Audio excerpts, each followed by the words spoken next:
Now, if you're a regular listener of the Sea Realm, the Sounds of Worldwide Weed, or the Dopecast, you know that lately there's been a lot of email activity discussing Salvia Divinorum. Also, I've received quite a few emails myself asking for a Salvia program, and so I got a hold of my friend Daniel Siebert, who, as I think you'll learn from today's program, is perhaps the single most important link between the traditional use of salvia and today's more powerful experience of the plant through the use of the extract of its active ingredient, salvinorin A. Until Daniel came along, salvia wasn't considered to be all that interesting by many people in the psychedelic community, but all that changed when salvia sought out and found Daniel Siebert. I guess that may be a bit poetic, but you'll see where I get that in just a minute when you hear my conversation with him. I'm going to begin where we were talking about the fact that it had been quite a while since we'd seen one another, and then we'll get into our discussion about Salvia Divinorum. Hoping I could have found time to get together with you when I was down in San Diego recently, but I just didn't have any spare time to make it over there. Yeah, I'd love to get back together with you face to face again sometime soon. It's been far too long, but I guess I don't know where the time goes. I don't know, you know, when you're having a good time, you know. So, you know, there's so much to talk about here, and both your name and your website, sagewisdom.org, has popped up in a lot of emails that they've received on the Cannabis Podcast Network, and I know KMO does podcasts over in the Sea Realm, and he and I were just talking this morning, in fact, and he's familiar with your site. And I guess, you know, for years I've known you kind of as the go-to guy for information about salvia, but, you know, I've never asked you how you got into it in the beginning. How did this all start for you? Oh, boy, I don't know where a good place to begin that story is, but let's see. Well, it really first started, I first became aware of salvia in reading books about psychoactive plants. When I was a teenager, I was interested in psychedelics particularly, and was reading books about them. And I came across a mention of salvia back in the mid-'70s, and, you know, it sounded interesting. It was very obscure back then, and hardly any Westerners had tried it. It was really almost used exclusively by the Mazatec Indians.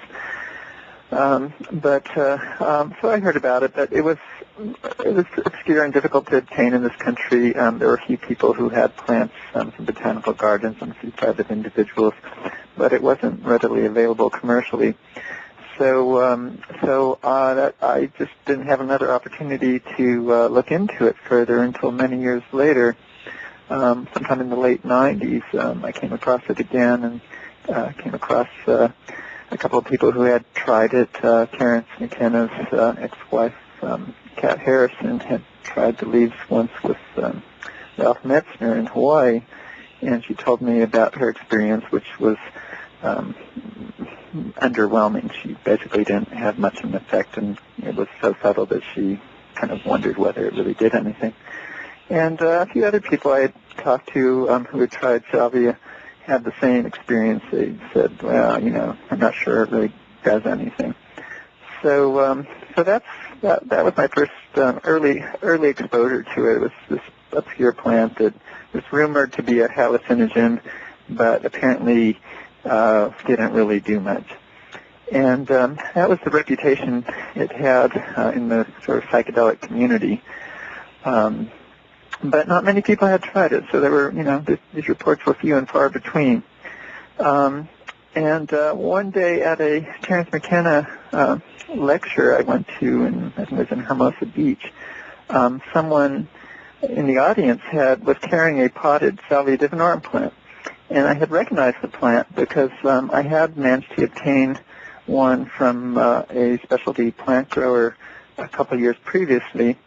But the plant arrived in the mail and it was, you know, severely wilted when I opened the package, and it just died within a few days. It was traumatized and from rough handling during shipment, and so it only lived for, well, it was almost dead when I got it. So I'd seen the plant, and I'd seen pictures of it in some books, So I recognized this plant that this guy was carrying at Terrence's lecture. And I went up to him and said, "Oh, I know what that plant is. I tried to grow that once."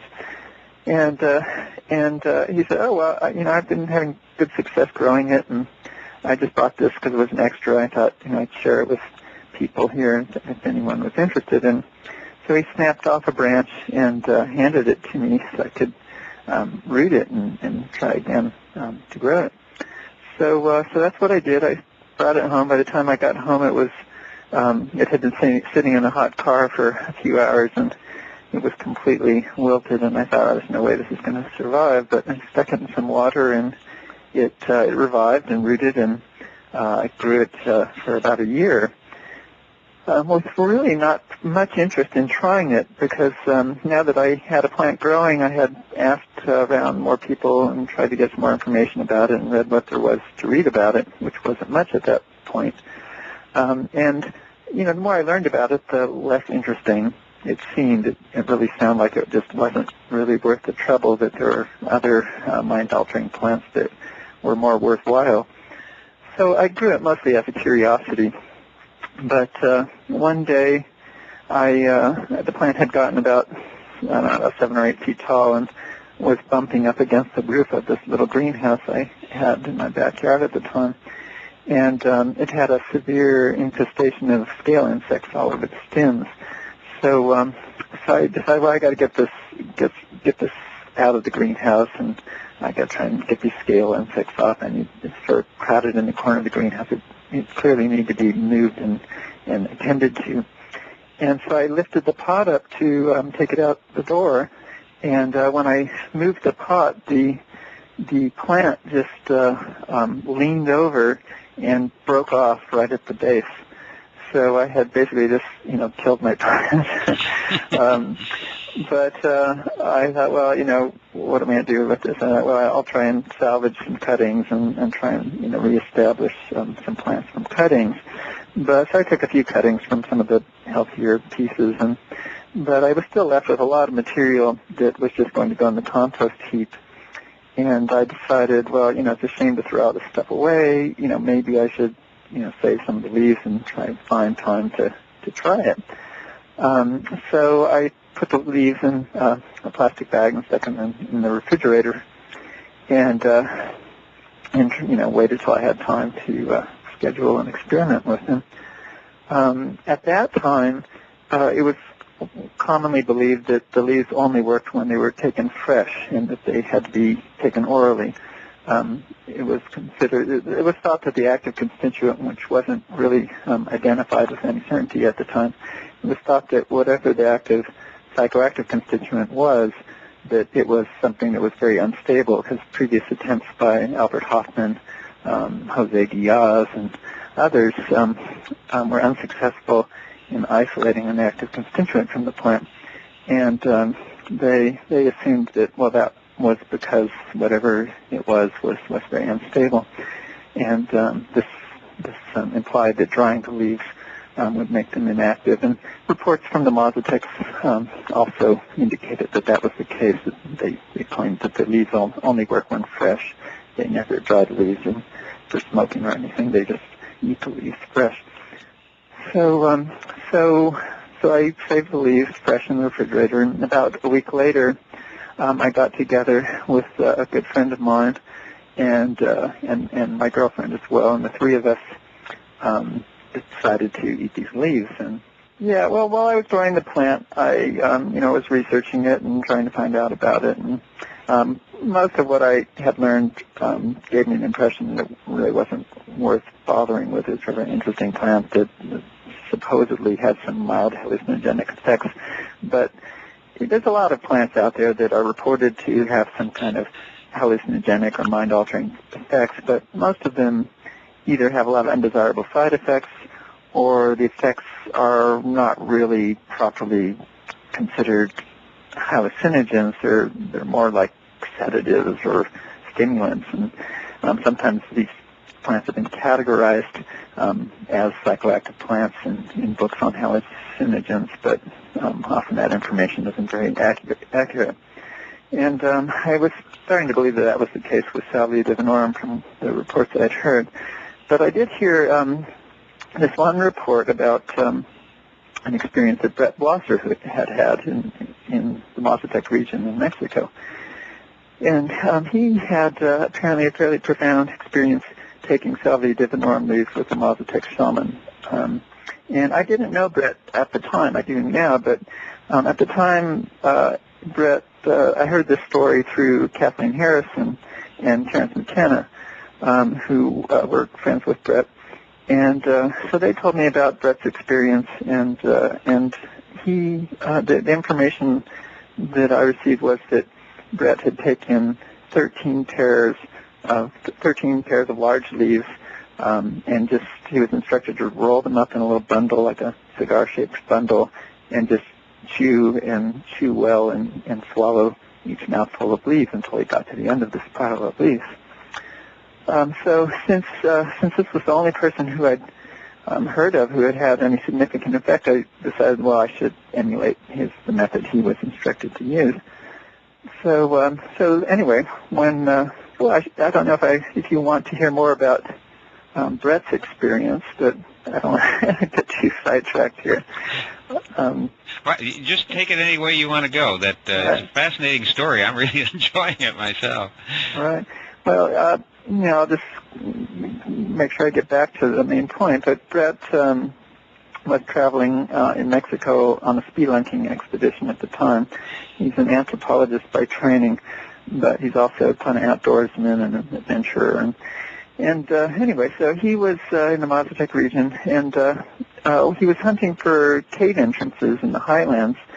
And the Mazatec region is riddled with deep caverns. In fact, some of the deepest caves in the Western Hemisphere are beneath the Mazatec region. So he was hunting for cave entrances.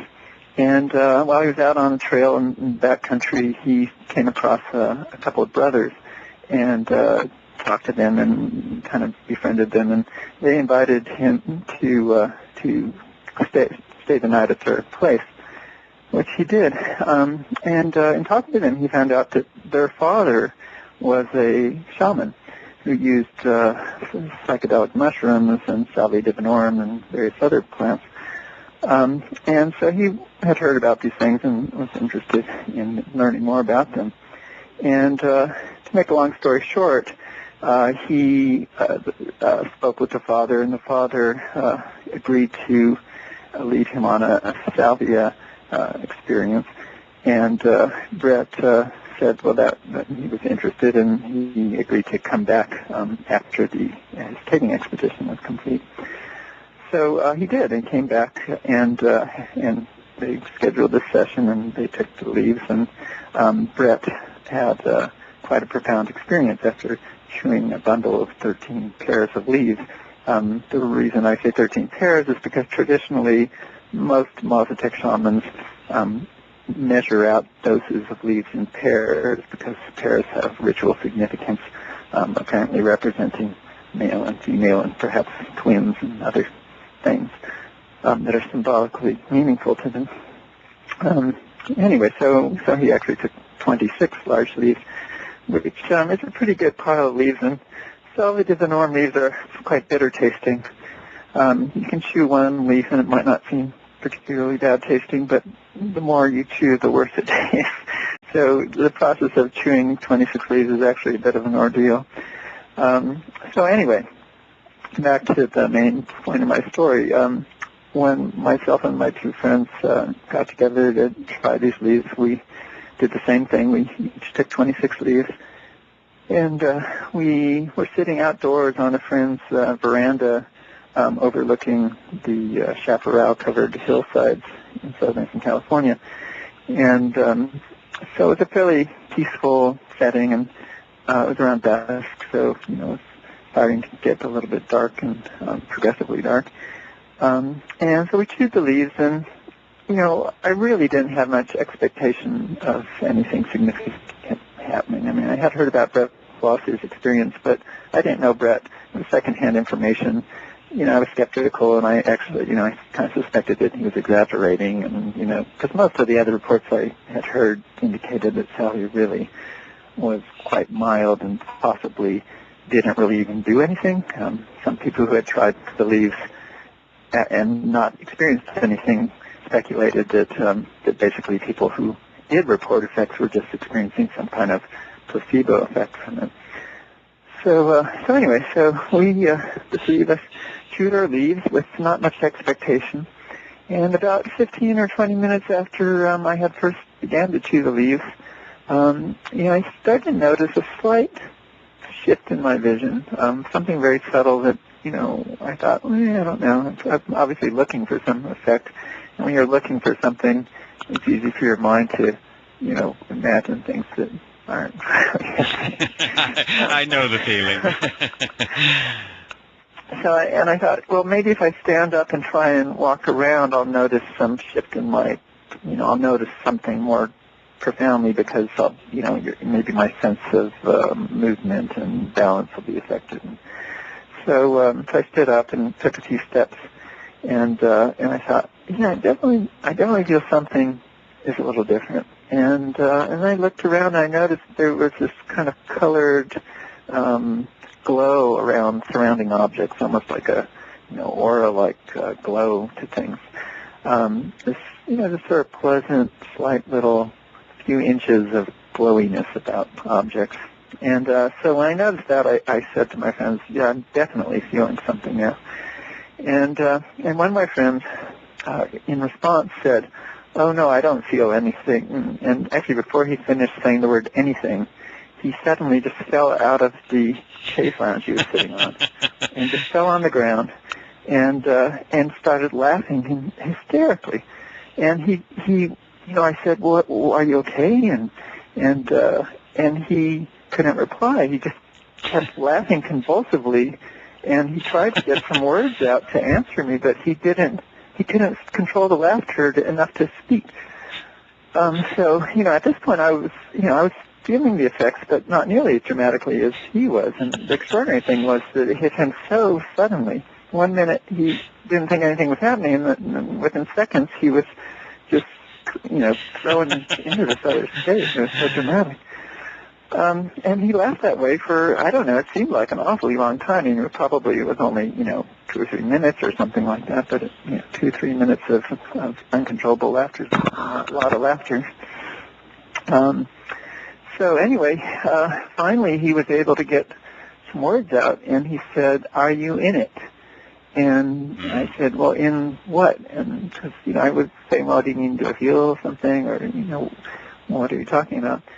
And he was just too far gone to really communicate much more than that. And it wasn't until later, when the effects were subsiding, a couple hours later, that we talked about it. And I said, well, what did you mean when you said, are you in it? And he said, well, suddenly when I fell out of that chair, I suddenly was underground in some cavern someplace. And that's what he was asking is, are we in it? Were we in this space that he was in?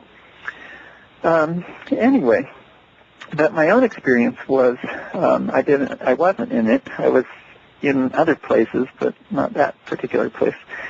But as the effects became more pronounced, I found myself, well, I never totally lost touch with ordinary reality. I mean, I was still aware of my environment, but there were things in the environment that aren't ordinarily there. Things looked different. I described, this glowy light quality surrounding things.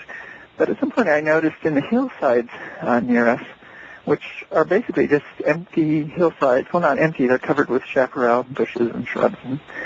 But I looked up and I noticed these little houses sort of tucked away, sort of built into the hillside, and they're sort of scattered around the hills in the distance.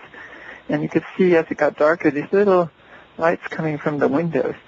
And it was the oddest thing. They looked like the closest thing I could compare it to is the Hobbit homes that you read about in the Tolkien novels, as well as the film depictions in these little houses that are sort of built into the earth. What comes to my mind right at this moment, I'm just about to finish Graham Hancock's new book, Supernatural, which I highly recommend.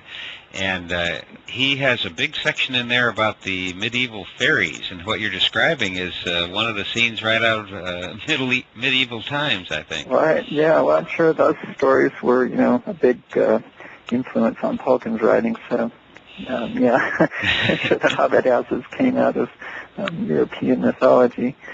But, yeah, it was like that, and I had this sense that the inhabitants of these houses were some kind of fairy-like nature spirits that were always there and just not ordinarily seen. And at the time, it just seemed like, oh yeah, of course, that's the way it always is. It seemed completely normal and natural, and it didn't shock me as some kind of revelation or something bizarre or some kind of twisted mind game. It seemed like, oh yeah, it's just that's natural. That's the way things are. And that sense of naturalness and familiarity pervaded the entire experience. I just felt like I was being embraced by nature and sort of tuning into this aspect of the natural world that I'm not ordinarily perceiving. My girlfriend, who was there at the time, she said it was like being rocked in the arms of Mother Nature. And all three of us, when we talked about the experience later, agreed that there was something very comfortable and natural and nurturing about the feelings that pervaded the experience. One other thing that I remember from that was that when we were talking about the experiences, one of us said something like, oh, and I remember seeing these kind of fairy-like beings, but they were kind of like children, and they had very long eyelashes, and then they had a bit of a cartoonish quality. They weren't completely solid. They had a bit of a ephemeral, almost a colorful transparency to them. And I forget which of us was the first to comment on that, but whoever it was, the other two said, oh, that's bizarre. I saw those things too, and they had those really long eyelashes. So it's very bizarre. Why would three people independently have this feature of these really long eyelashed little beings? Who knows? Well, Daniel, that's one of the things that really fascinates me about salvia is the how similar a lot of the experiences seem to be in the way people describe them. I've had kind of a wide range of friends that have varying degrees of experience with a lot of substances and some with none, and they all come back with this feeling of familiarity, being embraced, welcome home kind of thing, and the little entities quite often. It's just astounding to me because more than any other psychoactive substance that I know of, the similarity of stories seems to follow with salvia. Yeah, there is a lot of similarity. Although I find that different people have different kinds of experiences. If you take a population of whatever number, say, let's for argument's sake, like 100, and ask these people about their experiences, and let's talk about people who have had several experiences. I find that there's kind of group categories of types of experiences that people have, and some people might have experiences that vary and fall into different categories.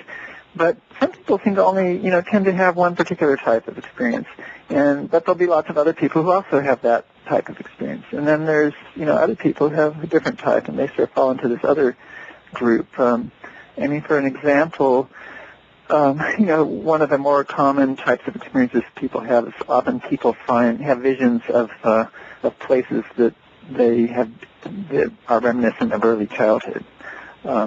Places like school playgrounds or the backyard of their parents' house where they lived when they were 6 or 7 years old. And for some reason, a lot of people tune into this particular period of life of early childhood, roughly between 6 and 9 years old, around that period of life. And it's extraordinarily common it's curious, well, why that particular time in life? You don't hear a lot of people saying that they found themselves back in high school or in college. It's for some reason they find themselves in these places from early childhood. So there's something interesting about that, with Salvia being able to key into that particular life period. And certain people, quite a lot of people have that type of experience, whereas other people never have that type of experience. Another very common one, well, in fact, I fall into that category of often having those early childhood visions. But other people often report experiences of becoming objects. And I've never had that experience, and a lot of people haven't, but a significant percentage of people become objects when they when they do salvia. And, it just seems like such an odd phenomenon, but it's extraordinary when people describe that. They're often just, they make a big point about saying, well, it's not like I just sort of felt as if I was a wall or a refrigerator or whatever.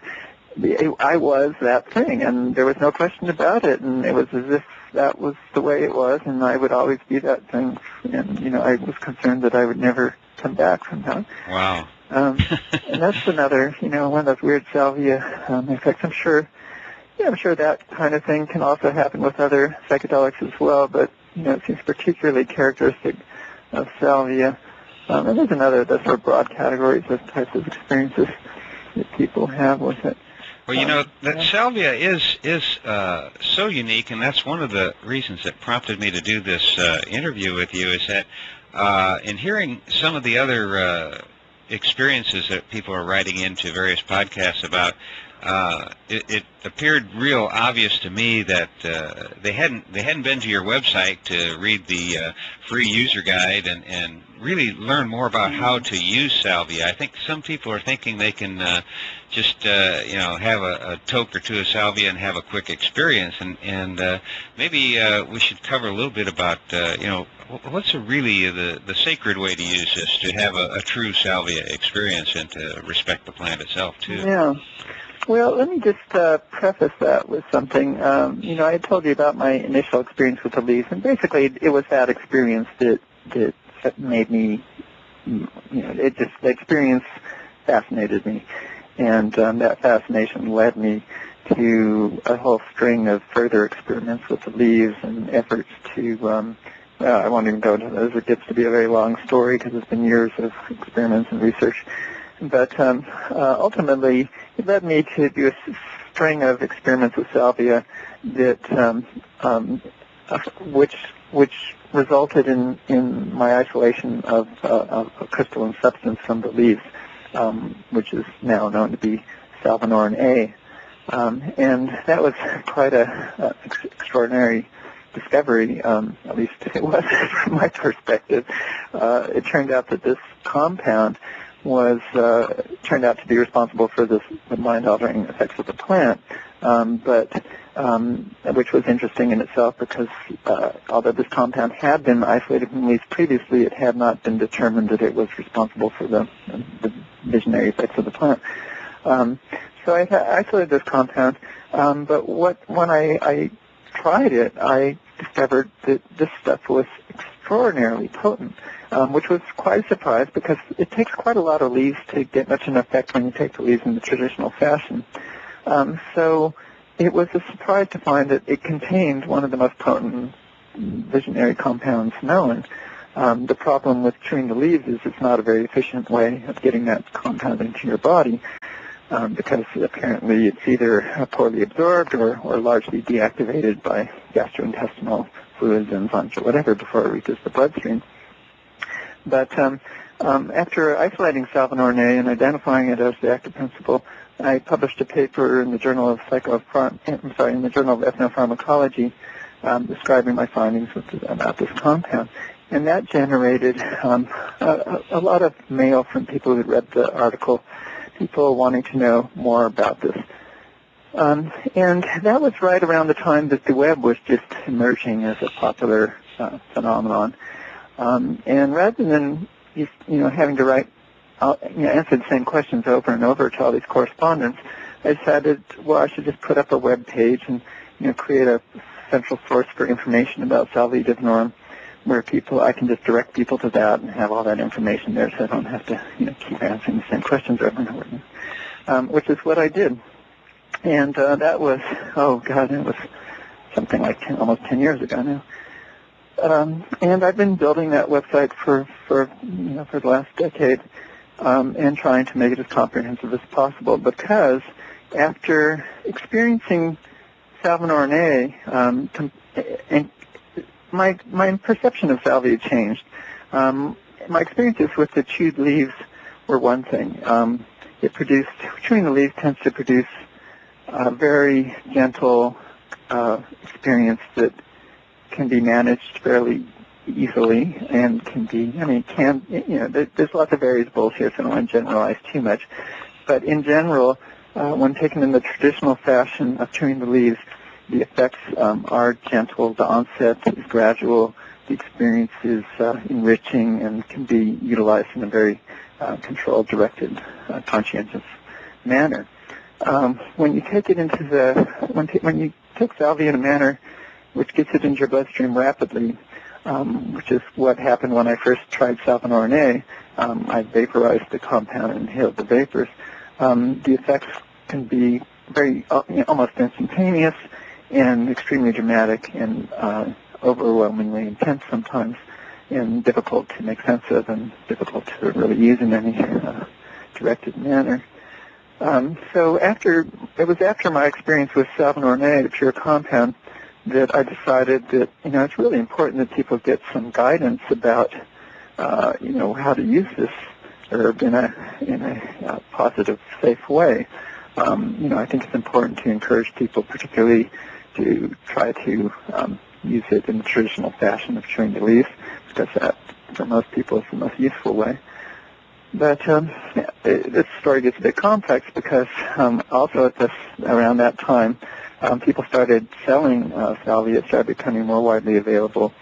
Dried leaves, people started producing various types of extracts, partly because of my isolating Salvinorin A. People realized what a powerful compound this plant contained, and by extracting it, you can produce really powerful experiences that are easily accessible, perhaps a little too easily accessible.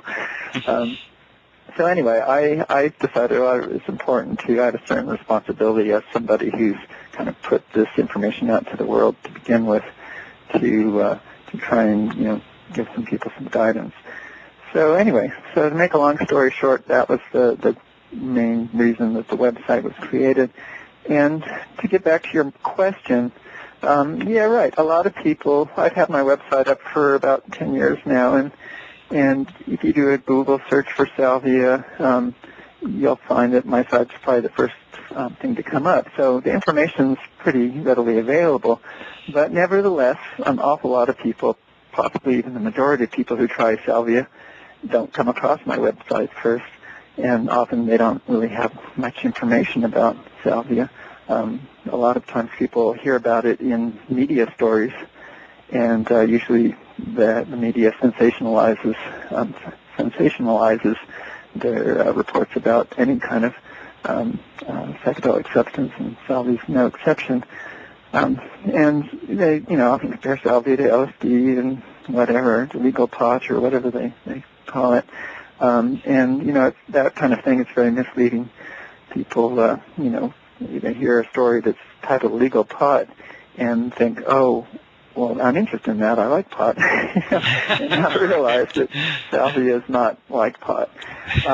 Hardly. So anyway, there's a lot of misinformation about it out there. Most of the journalists who write these stories have never tried it, so they don't really know what they're writing about. They're just secondhand information that they're recycling from other sources, and gets, misapprehended and spit out again. But another issue that's happening now is salvia's become very available. I mean, on the internet, there's probably hundreds of mail order companies that are selling Salvia Divinorum in various forms. It's also being sold at head shops all over the place, so-called smoke shops. And in most cases, in fact, the vast majority of cases, the people selling these products have very little information, if anything, about salvia, and the product labels and packaging themselves don't include any information about how to use the herb safely or the extract safely, whatever it may be. And in fact, often manufacturers of these extracts deliberately misrepresent their products Yeah, I mean, a lot of these shops, they don't, they're just not that interested. Or they just, it's something that they can sell, and they know there's some market for it, so they sell it. And a lot of these shop owners are actually nervous to, even if they did know, it seems that they're often nervous to admit that they know much about it. I think that there might be some concern that in some way they might be liable for, any mishaps that might result from people using the products. So I guess they're afraid to, say too much about it. I've also noticed an odd thing. A lot of salvia vendors call their salvia extracts incense, which just seems like the weirdest thing. I've seen that, and I definitely am not going to inhale incense. It's like those what do they call it? Those I guess the butyl nitrate inhalants that are sold as perfumes or clones or something like that. Anyway, but and presumably the same. It's because the manufacturer doesn't want to, or the vendor doesn't want to admit that it's intended for human use. In fact, often the labels say, specifically it'll say not intended for human use. Right. And presumably they're just worried about, well, if some mishap happens from someone who takes this, they can claim, oh, I didn't, that's not for human use. It's, I'm selling that as incense, so it's not my responsibility. What people do with it if they don't, it's not my fault. Right. I don't think that would really hold up very well in court, but some people, I guess are hoping it might. But the problem I have with that, first of all, it's kind of ludicrous because salvia doesn't really have any odor that, maybe it's got a very, very subtle odor, but nothing that you would use for any incense purpose.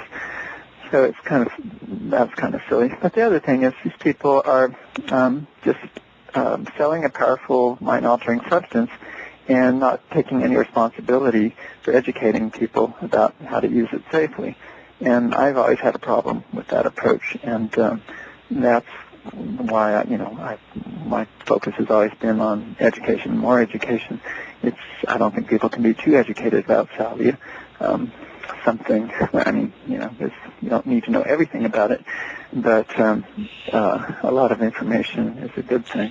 Well, I've seen some people's lives change profoundly from literally a single use of salvia. So it really does have some tremendous powerful potential, and maybe you might say a little word about having a sitter there that knows what's going on. Absolutely.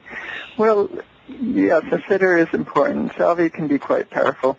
It really depends, like any drug, on dose. I mean, if you do a small dose, it produces subtle effects, and there's really no danger of anything bad happening. You remain in control, and you're aware of your environment and your behavior, and you don't need a sitter if you're doing a small dose.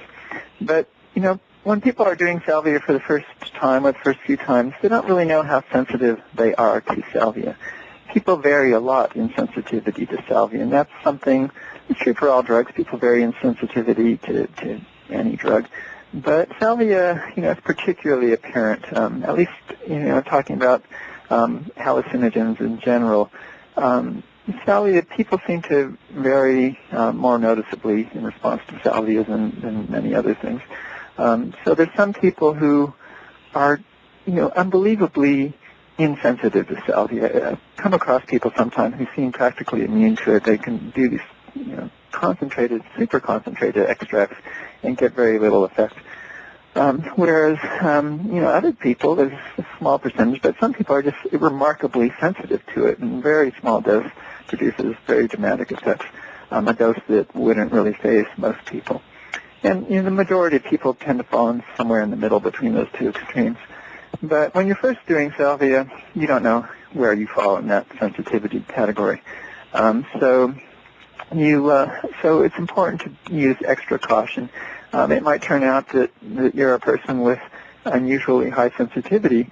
So if you take a dose that your friends are comfortable with, it might be too much for you, and it might be too much for you to handle on your own, even if it's what your friends would consider a low dose. So when you're first doing it, it's important to have a sitter there, just to make sure that if it does turn out to be overwhelmingly intense, you have someone there who can look after your own well-being and make sure you don't, get up and stumble around, fall over furniture, or do something that might hurt yourself in some way. So sitters are important when you're first experimenting with it, and they're also important even if you're very experienced. But if you're experienced and if you're doing a dose that you know is going to be very intense, it's good to have a sitter, and almost essential, I would say. I mean, if you're very experienced, I don't know, I'd say it sort of depends on the dosage level. But with salvia, there's a point at which the intensity of the experience is completely overwhelming, and the person goes into an altered reality, an altered experience of reality. Similar, vaguely similar to dreaming. When we're sleeping at night and laying in bed and we're off in some other realm having other experiences, we're usually not aware that we're laying somewhere out in bed under some blankets. We're just immersed in this scene. This kind of thing happens with, substantial doses of salvia propel people completely into these alternative visionary realms. And that in itself is, one of the more fascinating aspects of salvia. The reason for concern here and the reason for advising a sitter is that often when their mind is somewhere else, their body will move around. This doesn't happen with everybody, but many people do react that way. They'll just get up and just walk in a straight line into a wall or fall over a chair or, God forbid, walk out the door. And they don't seem to be aware of what they're doing. Their mind is totally engaged in the visionary experience. It's as if they're sleepwalking. There's just like some kind of automatic pilot, and their body just sort of goes about some habitual pattern of motion with no real awareness or conscious engagement in what they're doing. And obviously the danger there is that, if you're not aware of where you're walking, you can stumble and hurt yourself. People, when they smoke salvia, they're dealing with flames, lighters. Sometimes people have candles lit or incense burning. And if you, wander around, knock something over, you could, there's a fire danger. Anyway, potential dangers are obvious. Going out of your skin into some other reality, and you need someone to keep an eye on your body. Right. And you're not asking a lot of somebody because you're not talking like a 2-hour experience. It's a relatively short. Yeah, that's an important point. Well, this I could talk all day because this all gets very complicated. There's so many different ways to take salvia and different dosage levels, and kind of talking about different things at different dosage levels. But when people smoke salvia or inhale vaporized salvia, the effects are very brief. They come on, in 10 or 20 seconds very quickly, and they come on very quick. They come on rapidly and suddenly. It takes only 10 or 20 seconds, but then the effects hit you almost all at once. It's not like there's a gradual easing into it. It's just sort of like 1 minute you're here, and the next within seconds you find yourself someplace else. And then that experience is intense for maybe 5 or 6 minutes. And then after 5 or 6 minutes, it starts subsiding. And usually within 20 or 30 minutes after the person smokes salvia, they feel pretty much completely back to normal, with maybe some subtle lingering effects for another half an hour or so. But yeah, that experience is very brief. When these are taken orally, the salvia is absorbed from the leaf material or from a tincture or whatever form it's being taken as. And when it's taken orally, salvia is absorbed gradually into the body. It seems to be absorbed primarily through the mucous membranes in the mouth cavity. And so it's kind of like those tissues are a time-release buffer. The salvia is migrating through those tissues and gradually being released into the bloodstream. And as a consequence, you have a more extended experience. And when taken orally, typically the effects begin in 15 or 20 minutes and then develop over several minutes. So there's a bit of a more gradual onset than with smoking. And then the experience, the plateau lasts for anywhere from 30 minutes to an hour on average, depending on the dose, and then that fades away over another 30 minutes to an hour.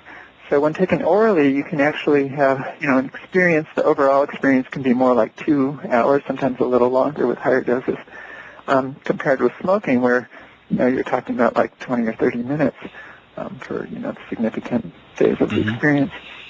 So, but still, even then, even with the oral method, a 2-hour experience is not a real long time compared to most other hallucinogens. And there's also the difference with taking it orally. The effects tend to be more subtle, and so it's not such a it's not so disorientating, and it's still important to have a sitter if you're doing any significant amount orally, but it's particularly important with smoking, especially smoking extracts of salvia, because it really does tend to, there's much more high percentage of cases where people just suddenly find there's this break with ordinary reality that's so sudden that people just have no handle on it, and they just, they're someplace else, and they'll get up and suddenly move around. And I've seen that happen, and one of the things that's kind of surprising is they present fairly well sometimes. It's not, they're a little wide-eyed and all, but it's not like they're just, totally bizarre. I've seen them try to convince people, I'm all right, I'm ready to go, and they're not. Right, that can happen, yeah, and the sitter has to be aware of that phenomenon. It seems that people have, there's a lot of habitual behavior that just seems, so ingrained that it can happen even when our mind is someplace else. And like you say, I've seen this with salvia, and people as well, where sometimes people just get up and, they'll look at their watch and calmly walk towards the door as if they just remembered an important appointment or something. And they just, sometimes it looks completely normal and in control. And, and I think, wait a minute, you just want to see this, so there's no way that you could be like, why would you be wanting to go to your appointment now or whatever, it's just an example of one case. But, the sitter has to be mindful of, it's best to agree beforehand, like, right. We agree that we know this is going to last a certain period of time, and you're not supposed to leave this certain space that you've decided is a safe space. And the sitter's job is to, there's really only one job, it's just to sort of look after the person's safety and try to remain unobtrusive. Unfortunately, a lot of people have some kind of crazy notion that they should interact with the person while they're tripping. And in most cases, it's not a good idea unless interaction's really called for in order to, hold the person to prevent them from, going out the door or something like that, or moving around in some unsafe way. But usually, if a person's, tripping on salvia strongly enough that they're really in a visionary space, usually they're not very able to communicate and often not able to really understand what's being said to them, or they'll misinterpret what's being said to them, or they might hear what's being said in the context of the visionary experience they're having, and so it will have a whole different meaning. So usually it's best for the sitter to just remain quiet and unobtrusive and only, act if really needed. In most cases, the sitter doesn't need to do anything because in most cases the person just, sits in one place and they just lean back and when their eyes are closed and, it looks like from the outside it looks like not much is happening to them, but, in their own mind they're having an extraordinary involvement with some internal visionary scene that feels completely real to them at the time. Well, I have, we're getting to the end of the time for our podcast here, but I would like to just maybe briefly touch on the legal status, and then I'd like to hear an update on the book you're working on before we go. All right. Well, the legal status is in flux. Well, it's probably always going to be in flux. Salvia is no denying that it is a powerful vision-inducing compound, and in most people's minds, that they just it is equivalent of drugs that are already illegal in most countries, like LSD and psilocybin and mescaline. From the lawmaker's perspective, and from many people in general's perspective, well, the thought is, well, of course this should be illegal because, well, LSD is illegal, and we make these other things illegal, and it sounds like this does the same kind of thing, so it should be illegal. So unfortunately, that seems to be the prevalent mindset we're in the society we live in, and so as a consequence, several countries have made salvia illegal within the last few years. This is all fairly recent because, until fairly recently, salvia was not well known, and still fairly low on the radar, but it is getting an awful lot of media attention, and as a consequence, it's getting the attention of lawmakers, and they're making laws. Australia was the first country to ban salvia, followed by Denmark, and now Spain and Italy and Belgium and Estonia, and probably a few others that aren't popping in my head right now, have made it illegal. I think 5 U.S. states have some kind of legislation prohibiting salvia, some of it severely and some not so severely. And then there's several bills pending right now in U.S. states that also are seeking to ban salvia. So it seems inevitable that eventually the federal government in this country will probably ban it as well. There's currently, there's several, I don't remember all of them offhand, New York, New Jersey, Illinois, let's see, I think Rhode Island, Oregon, California, all have bills pending right now that would ban salvia if passed. So that's certainly something to be concerned about. I don't want to get too much into right. I just kind of wanted I just wanted our listeners to be aware that it's in flux, and they should be paying attention to their local. Yeah, exactly. I have a page on my website that just is titled Legal Status, and that's a good place to go. I try and keep it up to date every time I hear about any changes in the legal status of salvia. But anyone in any state in the U.S. Can easily do a web search for the state legislature in their state, and they'll have websites. Well, we'll be linking to your sagewisdom.org site, and that's the first place people will be going anyhow, I'm sure. Yeah. I hope so. And before we go, I know you've been working on a book for a while, right? What's the status of that? I've been working on a book for almost 10 years now. I understand that feeling. Yeah, it's a long road. It's been a long road and a fascinating journey. And I started working on this book. Yeah, it's just right about 10 years ago now, and it's very close to completion. The manuscript is complete and edited, and I'm working on page layout and design and deciding what photos to include. And just the text part of the book is about 550 pages on a 8.5 by 11 page, so it's a lot of material. It covers all aspects of the plant, the botany, chemistry, horticulture, the effects, practical applications, methods of use, and just about every aspect in it. So it's something that's captivated me. Salvia's fascinated me intensely, and the process of writing the book has forced me to research pretty much every aspect of it. So it's been great. If nothing else, it's been a great education for myself, and hopefully the information will be useful to other people. I'm hoping that we can get you back here in the Psychedelic Salon for another interview once your book is in print, and we can talk about that some. Yeah, I'd be happy to. Good. Well, it's really been great catching up with you again, and I hope we get to have some meeting in atom space here before long again. But it's been I appreciate your time, and look forward to our next conversation. Okay. Nice talking to you. Hey, the same here. So, am I just using poetic license here when I say that the salvia plant actually sought out and found Daniel? In my world, it isn't beyond the realm of reason for a plant to suggest to its owner that he or she should carry it to a lecture that they were about to attend. Now, maybe that plant didn't know that Daniel would be there, but a Terence McKenna lecture would certainly be a place where the odds were highly in favor of someone being there who would take an interest in such a plant.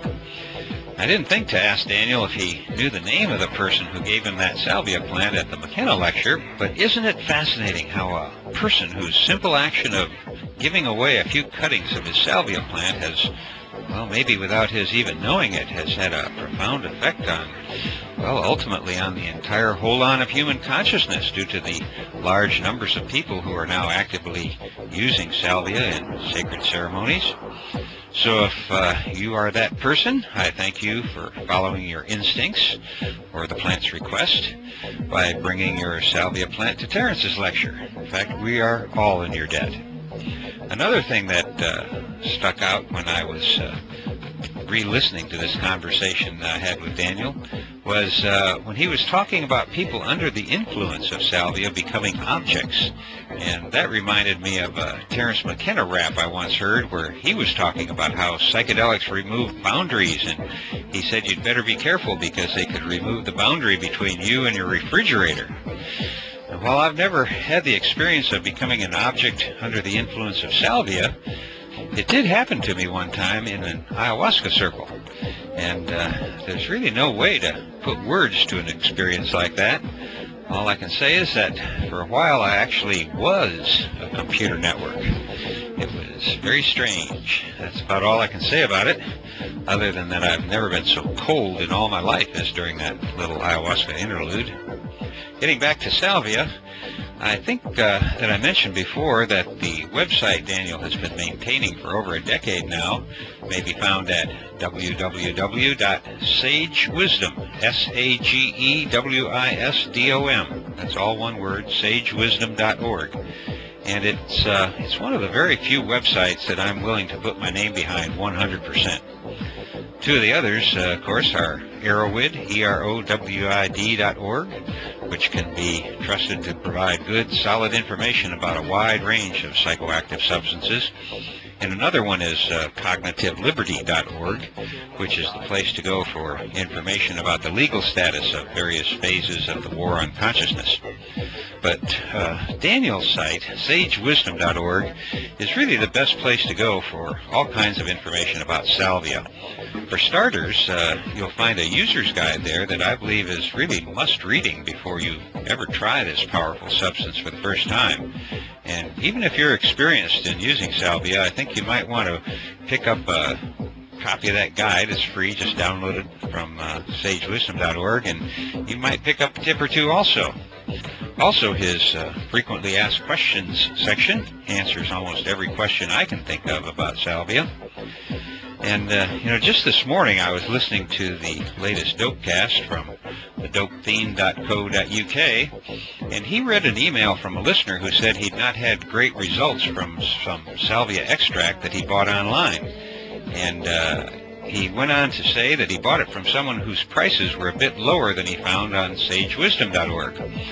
Now, while I'm sure that there are many reputable sources of salvia and salvinorin A that you can find out there, and some of them may be a bit lower in price than Daniel's site, but I know for a fact that you'll get only the highest quality product from sagewisdom.org. And, there are times when it pays to get the very best, and I think this may be one of those times.